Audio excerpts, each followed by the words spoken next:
Tugasku menemanimu.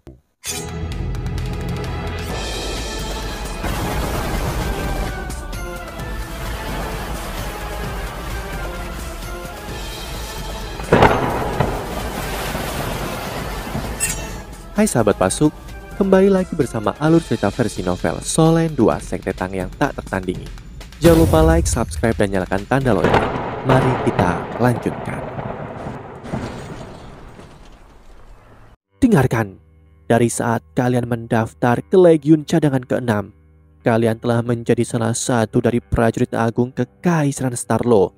Tugas suci seorang prajurit adalah mengikuti perintah, dan seorang prajurit yang gagal mengikuti aturan ini akan ditangani sesuai dengan hukum militer.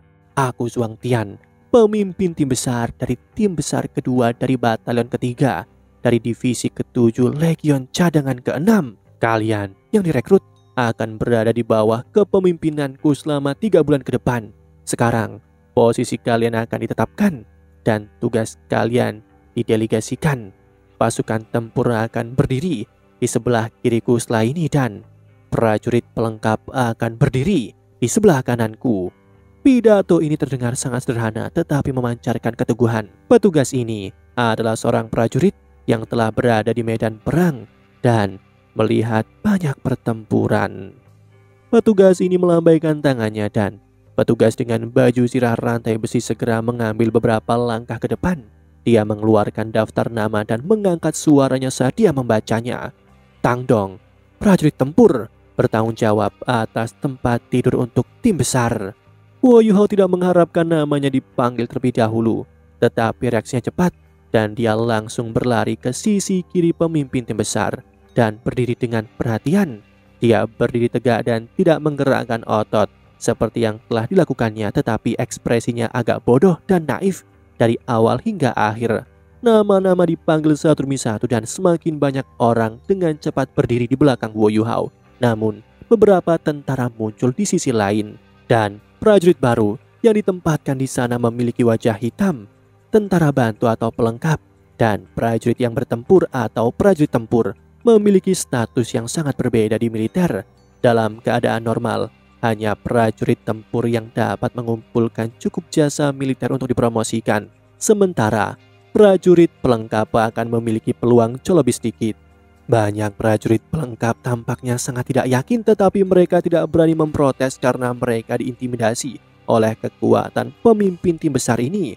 Mereka hanya bergumam pelan. Petugas itu membutuhkan lebih dari 1 jam untuk membaca daftar 500 orang. Wo Yuhao telah menghitung diam-diam sepanjang waktu. Pada akhirnya, 200 prajurit ditugaskan untuk menjadi prajurit bantu atau pelengkap, sementara 300 tentara terpilih menjadi prajurit tempur. Pemimpin tim besar perlahan dia berbalik ke arah kelompok prajurit pelengkap saat dia menurunkan suaranya dan berkata, "Apakah kalian tahu mengapa kalian menjadi prajurit pelengkap? Kalian telah dipilih setelah penilaian. Semua orang telah dipantau dan diamati sejak kalian bergabung. Dan setiap kata dan setiap gerakan yang kalian buat bersama dengan tubuh kalian semuanya adalah bagian dari kriteria ini. Pada akhirnya, kalian tidak memenuhi syarat untuk menjadi prajurit tempur. Sekarang, kalian memiliki 2 pilihan. Satu, tetap sebagai prajurit pelengkap.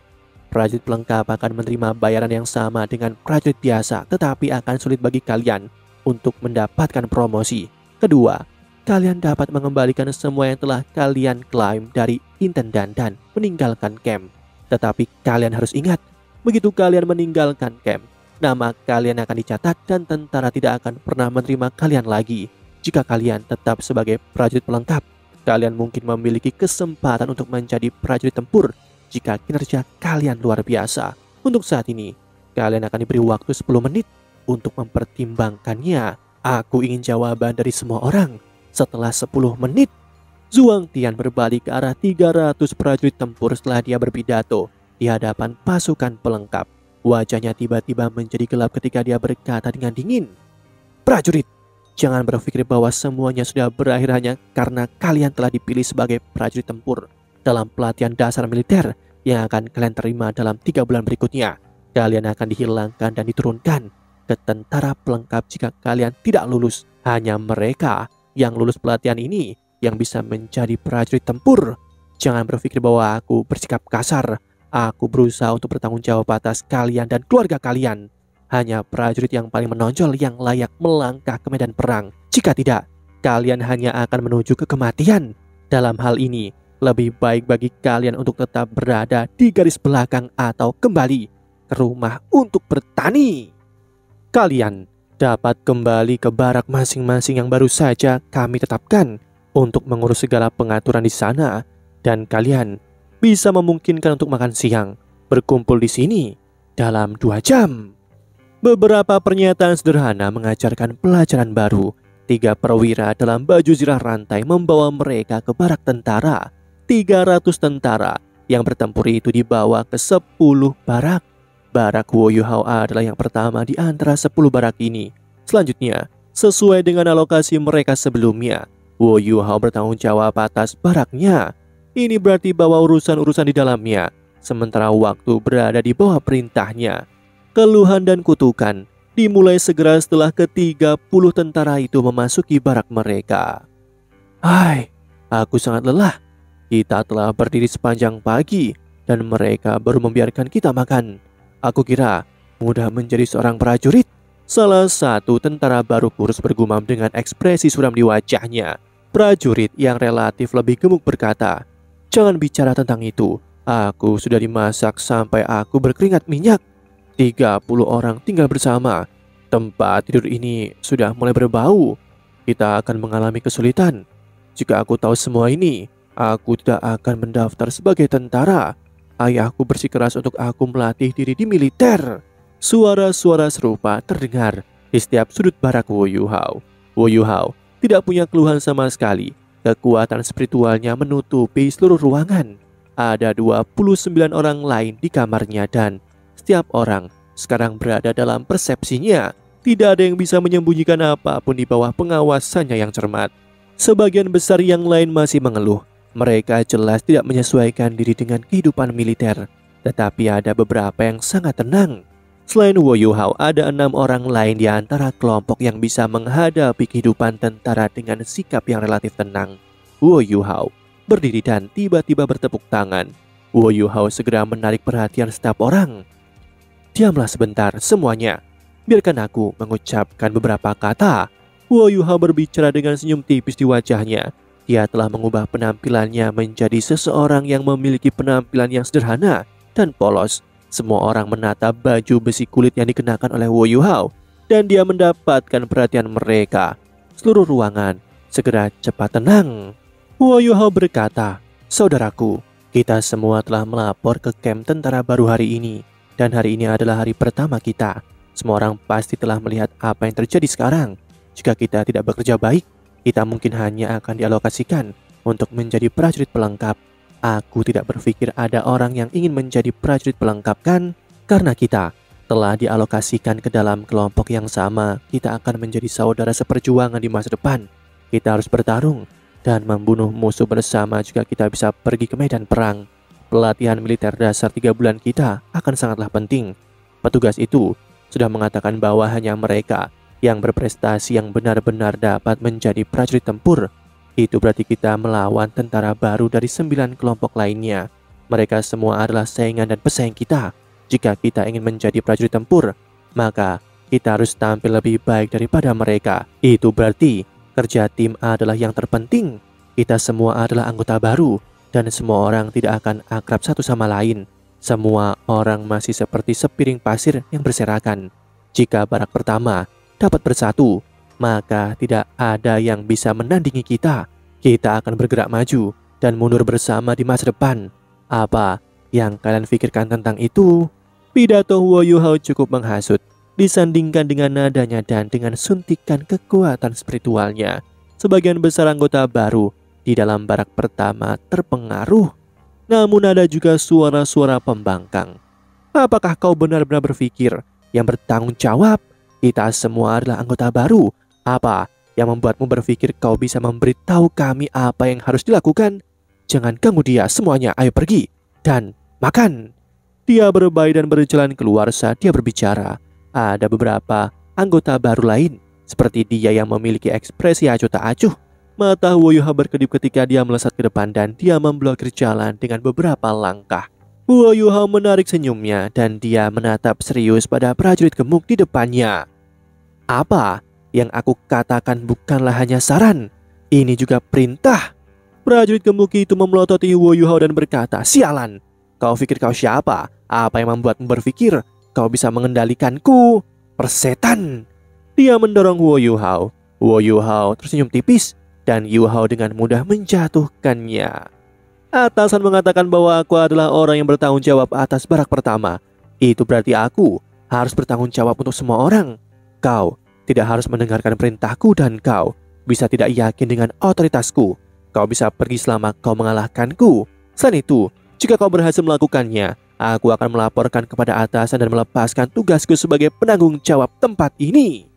Si gendut yang baru saja jatuh ke tanah meraung ketika dia melompat dan menyerang Wo Yuhao sekali lagi. Namun, Wo Yuhao tidak bergerak sama sekali dan dengan mudah Yuhao menjatuhkannya lagi. Yuhao bahkan tidak memandangnya. Siapa lagi yang mau mencoba? Yang lain menatapnya dengan ekspresi yang sedikit berbeda setelah tampilan ini. Cukup banyak prajurit berpikir untuk diri mereka sendiri. Orang ini bisa memakai baju kulit.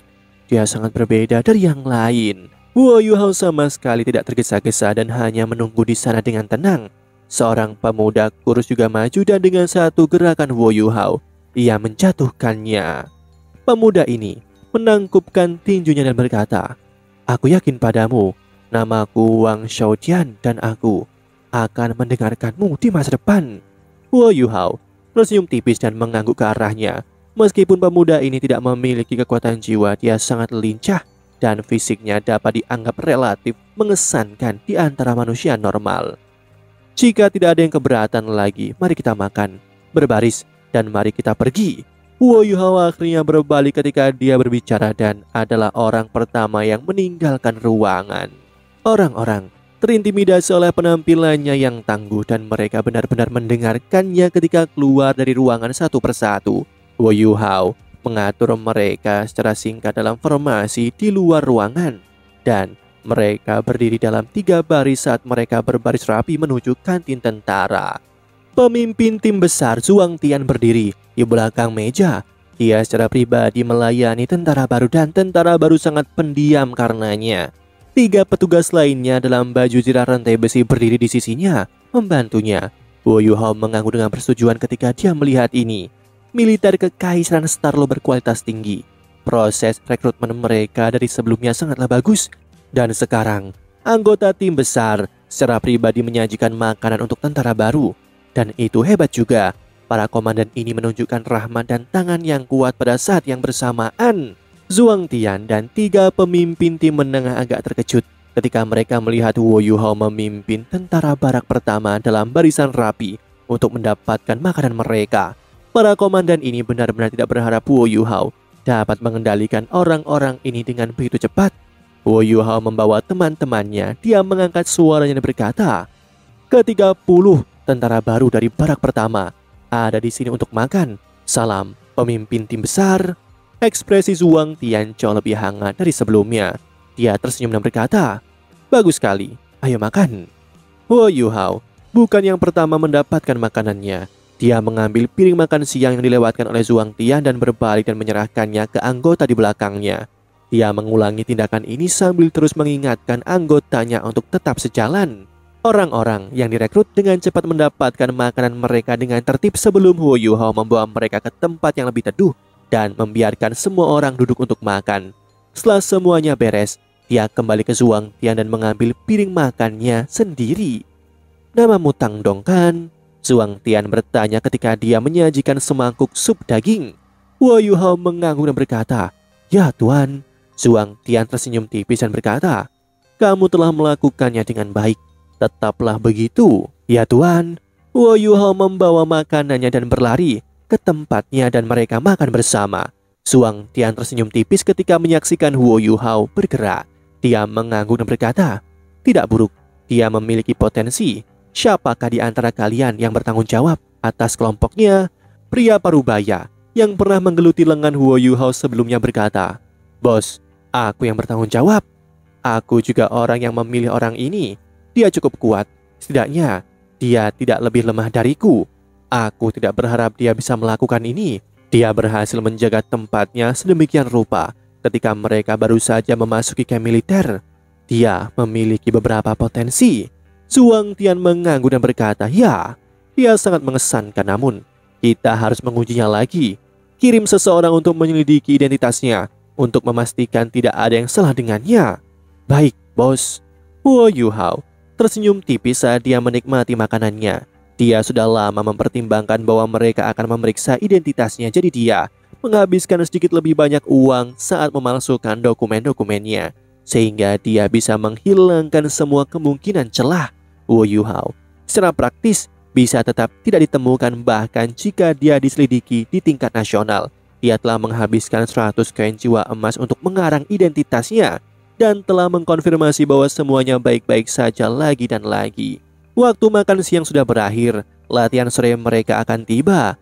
Kelompok Huo Yuhao adalah yang pertama datang.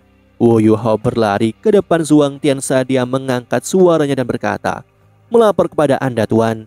Tentara dari barak pertama, dari tim 2, dari batalion ketiga, dari divisi ke-7, dari legiun cadangan ke-6 semuanya hadir. Mohon saran. Zhuang Tian mengangguk dan berkata, baiklah, bergabung kembali ke kelompokmu. Kelompok-kelompok lain mulai berdatangan. Salah satu pemimpin tim menengah berteriak, pasukan, perhatikan. Zhuang Tian mengsurvei dan mengangkat suaranya ketika dia berkata, semua, kita akan menjadi saudara seperjuangan mulai sekarang. Izinkan aku memperkenalkan 3 petugas yang berdiri di sampingku. Dia menunjuk ke arah pemimpin tim menengah yang telah menguji kekuatan Huo Yuhao saat dia berbicara dan berkata, ini adalah Sisuo, pemimpin tim 1 menengah. Dia menunjuk ke 2 lainnya dan berkata, Yun Tian, pemimpin tim 2 menengah. Long Sun, pemimpin tim 3 menengah. Tim besar kita seharusnya memiliki 150 prajurit, tetapi ada 300 dari kalian di sini. Apakah kalian tahu mengapa demikian? Ini berarti bahwa setelah 3 bulan pelatihan militer dasar berikutnya, aku memiliki wewenang untuk mengurangi 150 dari kalian menjadi tentara pelengkap atau mengirim kalian pulang. Namun aku berharap lebih banyak orang bisa tinggal di belakang, dan mungkin bahkan banyak dari kalian bisa tetap di belakang, sehingga kita dapat menambahkan 1 tim besar lagi. Apa yang terjadi semua akan tergantung pada hasil kalian setelah pelatihan. Tugas suci seorang prajurit adalah mengikuti perintah. Pelajaran pertama yang ingin aku ajarkan kepada kalian hari ini adalah bagaimana mengikuti perintah. Sisuo, Yun Tian, Long Sun. Ya Tuan. 3 pemimpin tim menengah berdiri tegak saat mereka bertiap pada saat yang sama. Zhuang Tian berkata dengan suara sungguh-sungguh, semua orang akan berdiri mulai sekarang. Tentara baru diperbolehkan pingsan, tetapi mereka tidak bisa mengendur dan mereka tidak bisa santai. Kita akan melanjutkan sampai matahari terbenam, mencambuk mereka yang malas atau bersantai. Ya Tuan. Zhuang Tian berbalik untuk pergi setelah memberikan instruksi. 3 pemimpin tim menengah tersenyum dan mengeluarkan cambuk mereka. Aku yakin semua orang mendengar kata-kata pemimpin tim besar. Berdiri tegak semuanya, kalau tidak, cambuk tidak akan menunjukkan belas kasihan. Semua orang berdiri selurus mungkin. Tidak ada yang mau dicambuk. Tetapi setelah berdiri untuk waktu yang lama, 1 jam berlalu. 3 pemimpin tim menengah tidak terlalu peduli dengan para prajurit yang bergoyang dan bimbang. Namun mereka segera mencambuk siapapun yang ingin mengendur dan bermalas-malasan. Mereka tidak mencambuk dengan keras, tetapi setiap cambukan masih memberi orang-orang ini sebuah peringatan yang membara. Huo Yuhao hanya berdiri di sana, matanya tenang. Dia berdiri dengan mantap dan stabil seolah-olah dia adalah sebuah patung.